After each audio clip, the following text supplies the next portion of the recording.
אם אני כזה מנתח אותה מפרספקטיבה סרטריאנית, ומכניס את ז'אן פול קשישה לתוך המרקחה, הניכור המוחלט שבאחר בא לידי ביטוי בצורה באמת מאוד מרשימה בסצנה הזאת. הרבה פעמים בקולנוע הישראלי מנסים לעדן כאלה סיטואציות עם רגעים של חמלה. מחפשים אנושיות ברגעים האלה. איך אנשים מצליחים להתעלות על עצמם ולהפגין אנושיות לאחר בסיטואציות כאלה. פה לא היה את זה. הניכור המוחלט שיש בין שתי הדמויות האלה. המרכיב האלים הזה שספוג בכל פרם בסרט, בלי שאנשים ילכו שם מכות. בלי שמיכאל הנגבי יחטוף את הג'ננה ויתחיל לדפוק לכפות עם הקט של האקדח או ידפוק לכדור בראש, לא יודע. לא צריך את זה.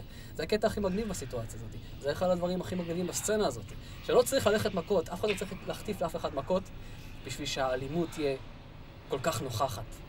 ובשביל שהכפייה הזאת של האחד, הכפייה של הרצון של האחד על האחר, תבוא לידי ביטוי. וזה נראה לי אחד העקרונות שיושבים בשורש אימת האחר. מצד אחד יש מתח נורא אגרסיבי בין שתי הדמויות.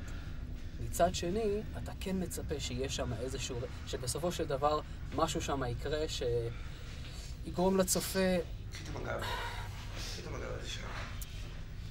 יביא קטרזיס במובן החיובי והמתמוגג של המילה, ואין את זה. וזה טוב שאין את זה, כי זה לקחת את זה עד הסוף.